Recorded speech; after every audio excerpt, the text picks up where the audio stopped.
past year. Well, not year. In the past year, we've been 2 companies, and I'll explain in a second. But thank you to Zeke and I believe Ratmir for the invitation to speak in this session. And I'm excited to share with you the things we've been doing at Nimble Therapeutics since April. And I'll be sharing work with you from before April. But the work we've been doing discovering and optimizing peptide therapeutics using our Peptide Microarray platform.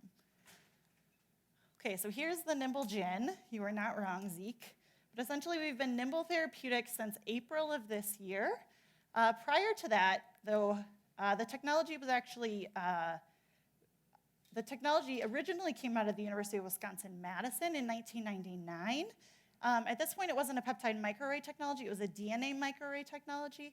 Nimblegen was formed in 1999. Roche acquired Nimblegen in 2007. The technology was still a DNA microarray at that time. Shortly after that, we started developing the peptide microarray applications.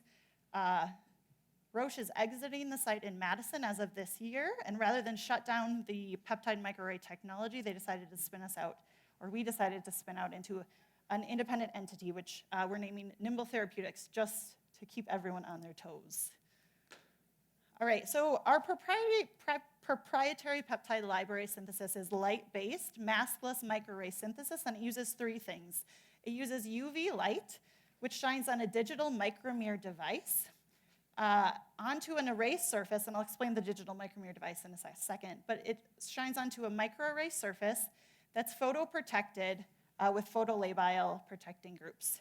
So essentially, if you look at this DMD device here, it's a grid of mirrors that are digitally controlled every round of synthesis cycle. So these mirrors in the latest generation are 7 by 7 microns, and these are the same digital micromirror devices that are in this overhead projector. So we're essentially playing a really slow movie or slideshow projection, patterning light onto the array surface. So the chemistry on this platform looks like this, where we essentially generate a photoreactive surface. Here, you've shown a bed of an amino acid building blocks. We turn light on in certain positions. So here it's the 2 and 4 position. Remove the photolabile protecting group on the end term of each amino acid. Couple the next amino acid that comes in with a photolabile protecting group, essentially regenerating your photoreactive surface. So we repeat this process to generate a complex library. So in the next step, for example, you remove the photolabile protecting group on the end term of the 1st and 4th position, bring in the photoprotected amino acid, couple, regenerate your photoreactive surface, et cetera. And we continue in this way until we build a complete complex library. So since this is a complete chemical synthesis platform, we have access to a lot of different chemical reactions and building blocks. So we've heard a lot of really great talks over the past couple days referring to a lot of these different amino acids.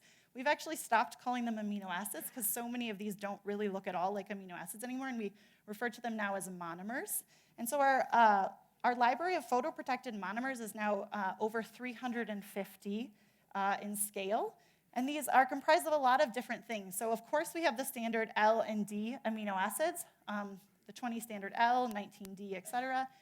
We have a huge library of beta and a few gamma amino acids, but we have standard beta, D beta, beta homo amino acids, D beta homo amino acids. We do have a few of these dye-substituted beta amino acids we heard so nicely talked about in Sam Gelman's talk yesterday as well. We have cyclic backbone modifiers. We have aliphatic side chains in terms of non-natural, as well as a lot of non-natural aromatic side chains as well. We can do capping reactions that essentially allow you to access the sigma catalog or an N-amine catalog. We do N-alkylation reactions, so we can synthesize with N-methyl amino acids, as well as do a submonomer peptoid synthesis, which allows you to incorporate primary amines into your growing peptide chain.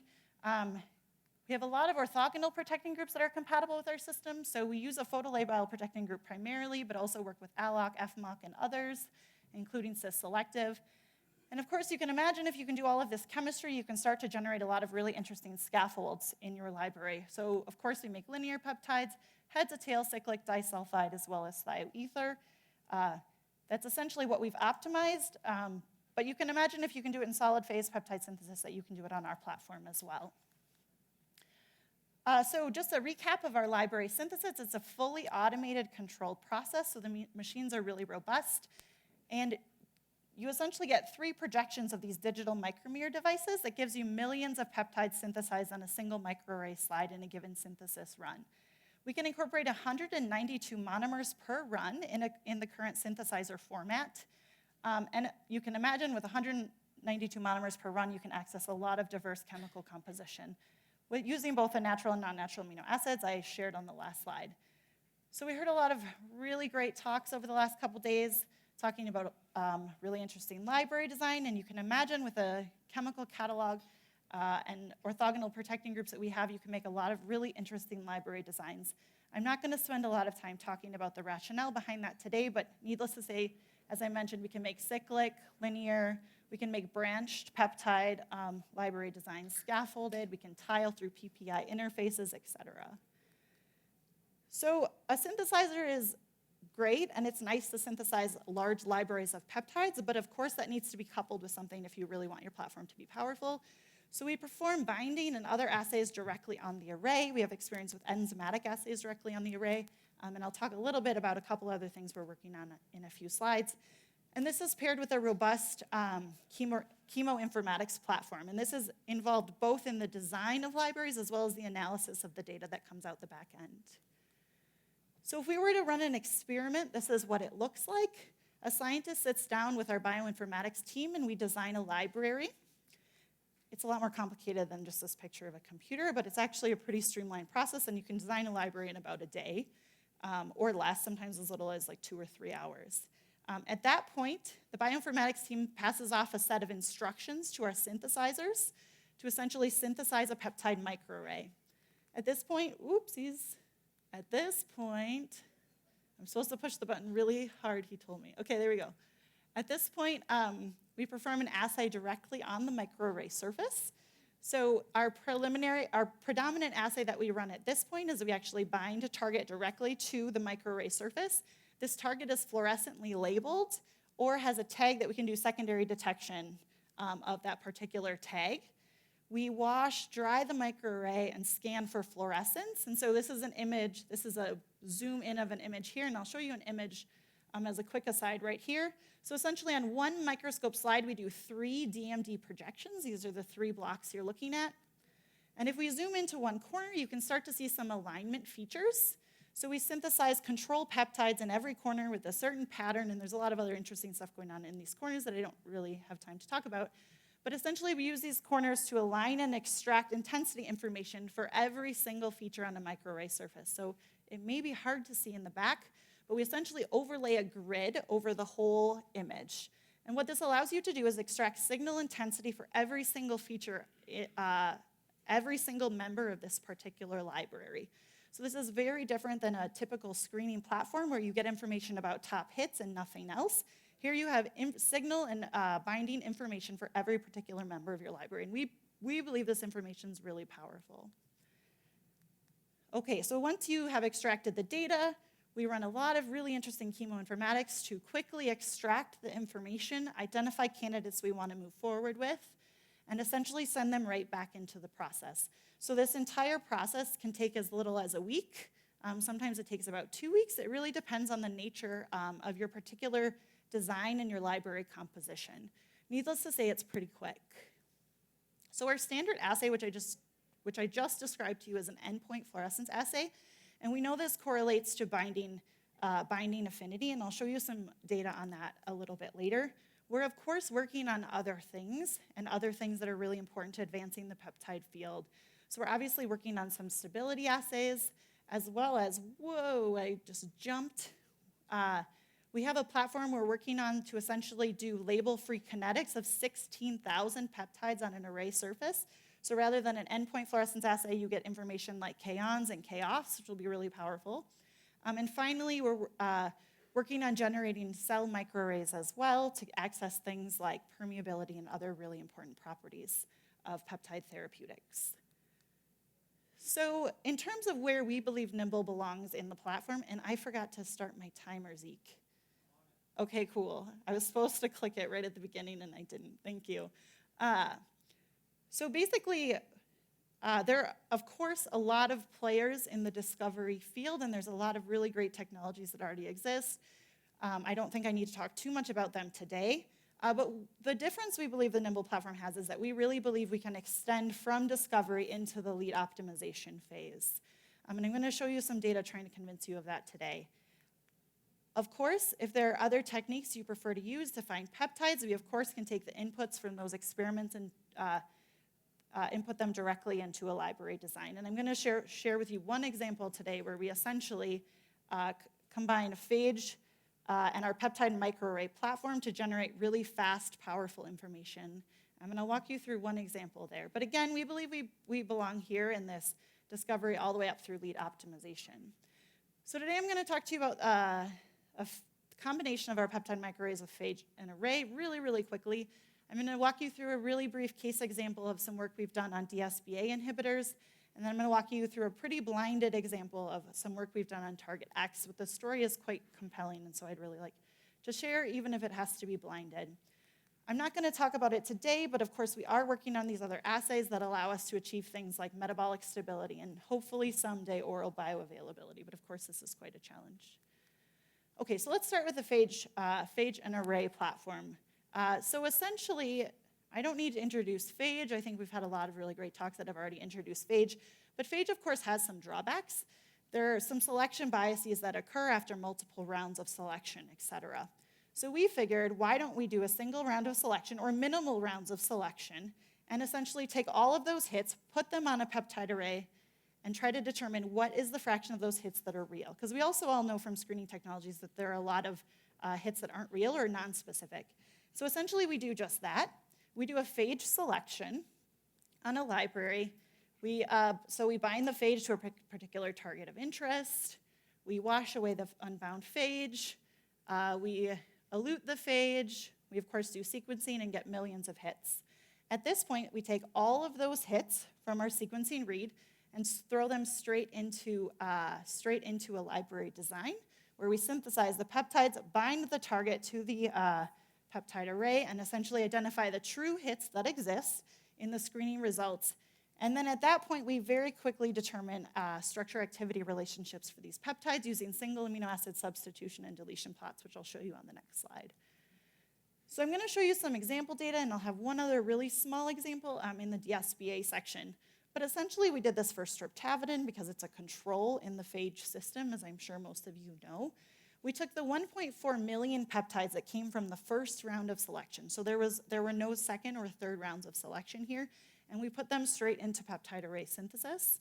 We bound streptavidin. And what we found is actually quite staggering, that from that first round, and really we shouldn't be surprised by this, but only about 3,000 of those are actually real hits in the Phage data. So this is a 0.2% hit rate, and we can start to we can find that 0.2% essentially with this array technology.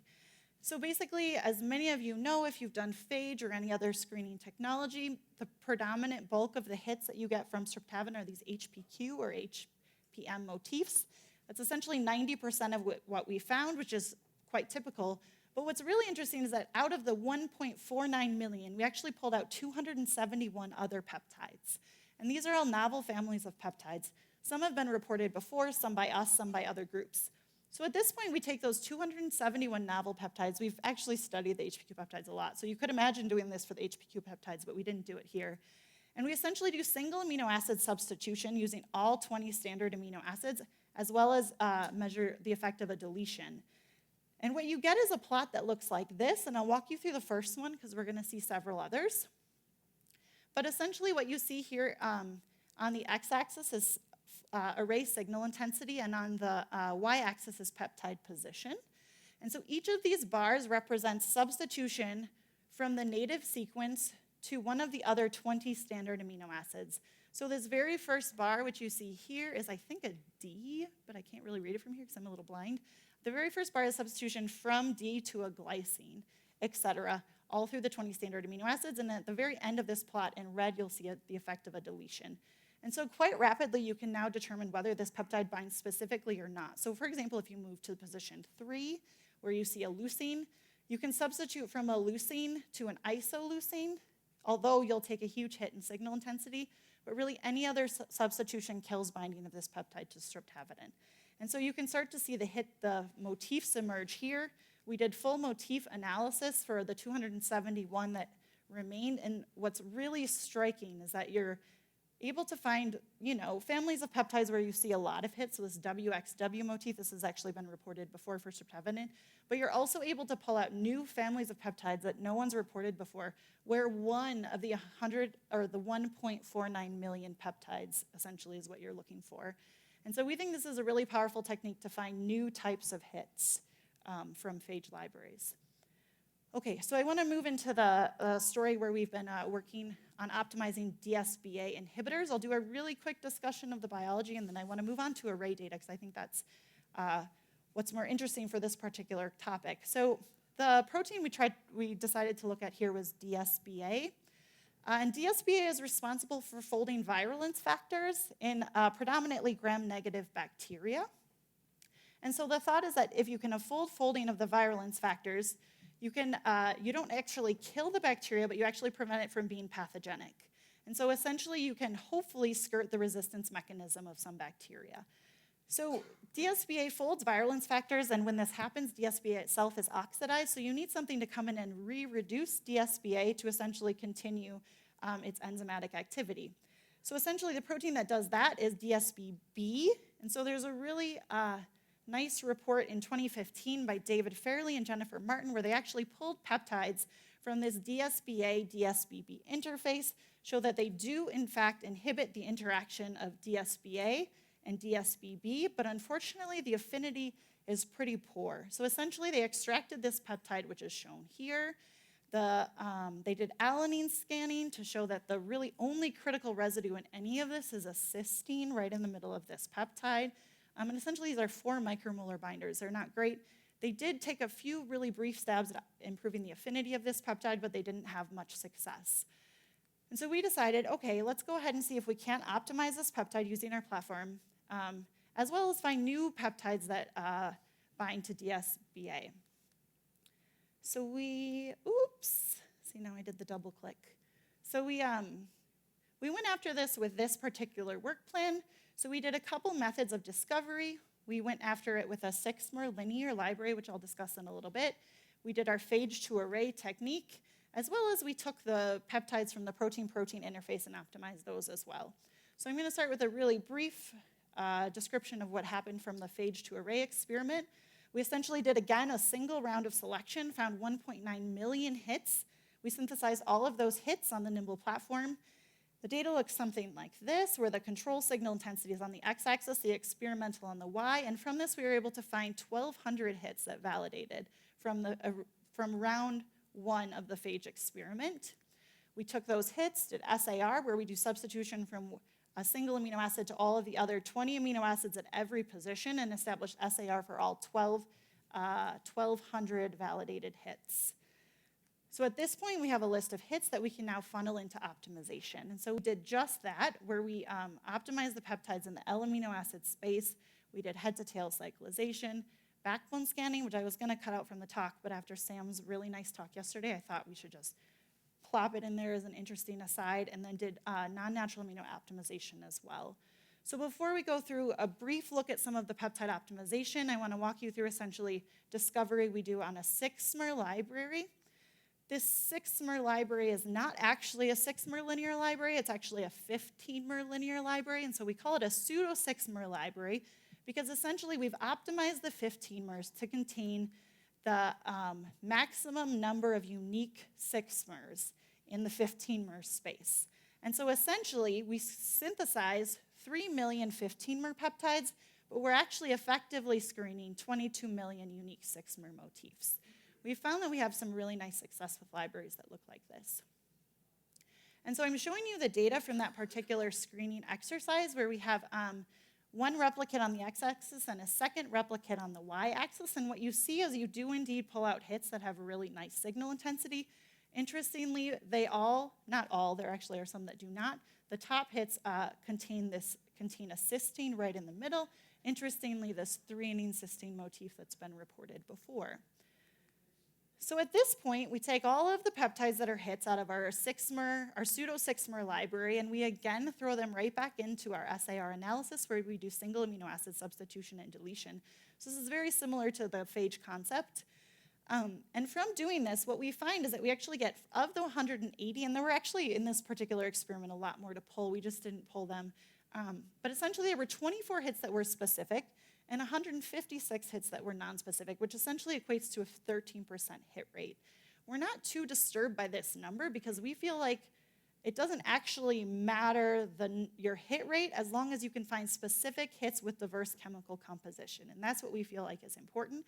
And so our rapid SAR analysis allows us to determine that, where if you look at these plots again, you see that there are certain positions that are very critical to binding DsbA. So again, here is this critical cysteine motif. The threonine is here. I haven't shown you the substitution plots from the actual PPI interaction. I'll show you one at the very end.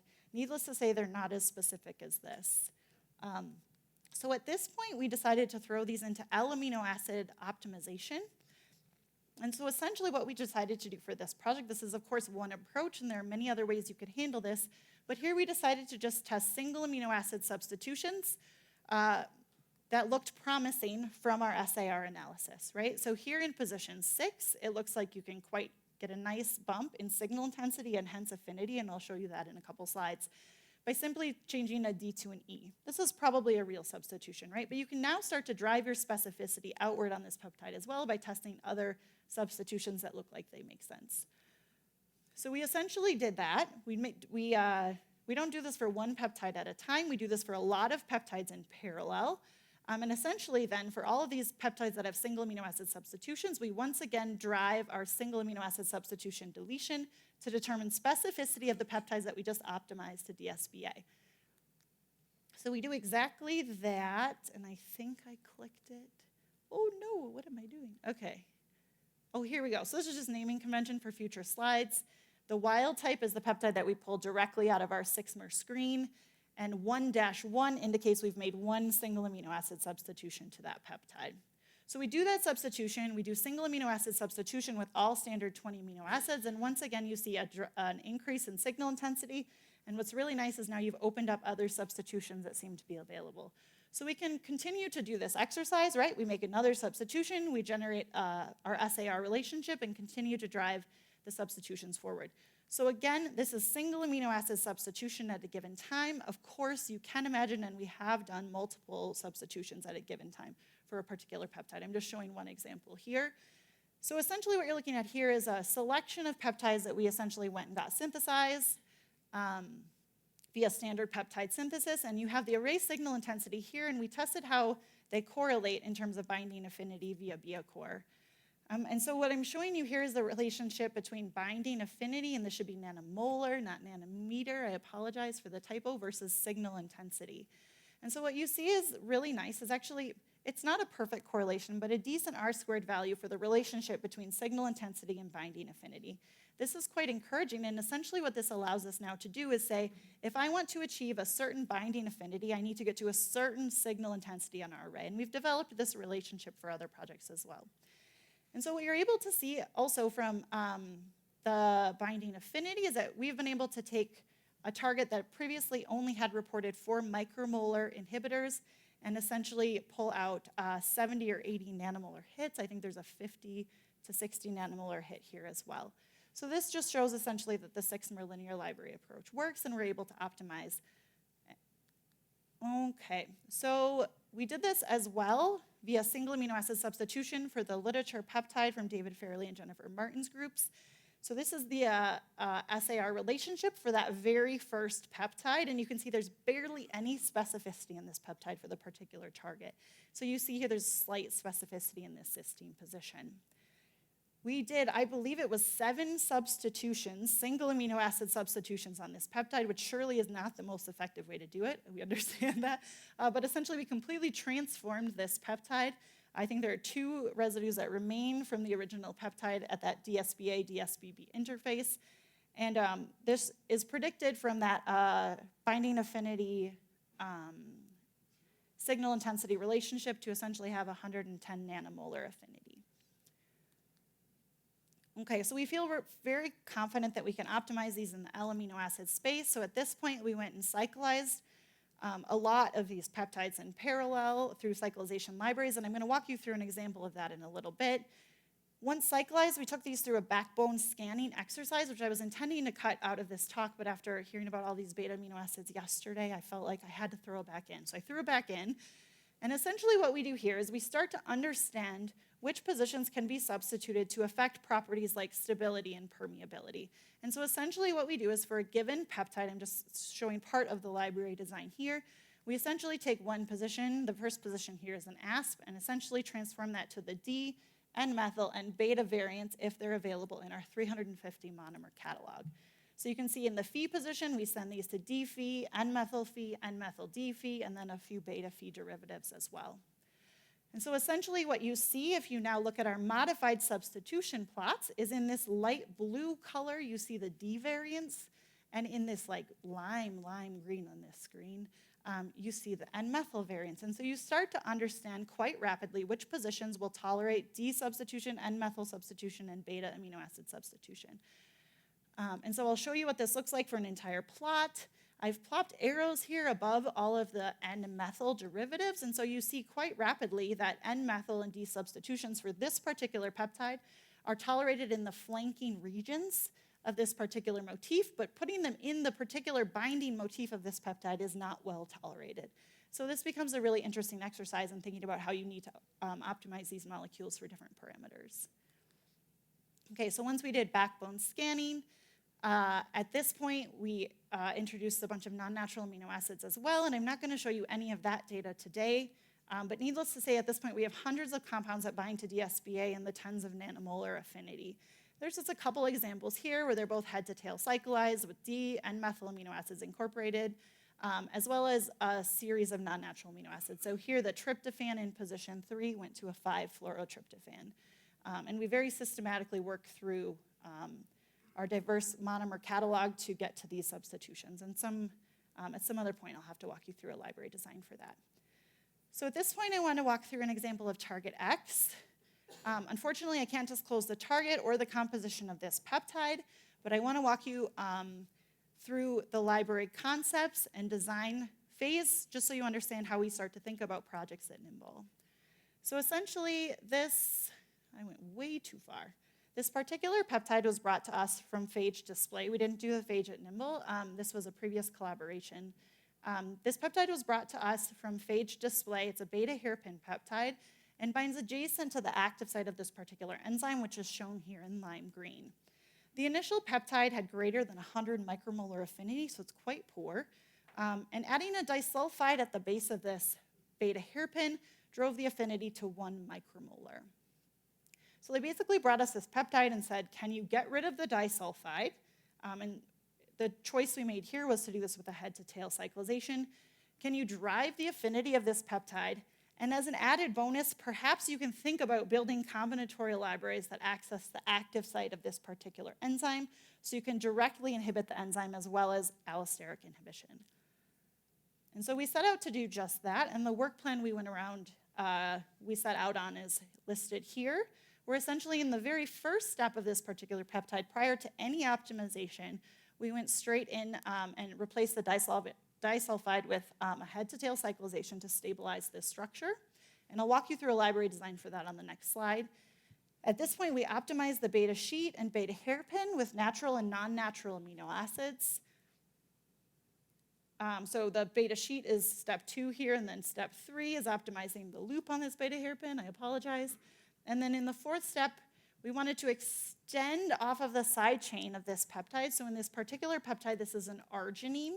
And the idea was that if we can extend off of this arginine, as I mentioned previously, we can access and inhibit the active site of this particular enzyme, hopefully inhibiting this with maximum impact.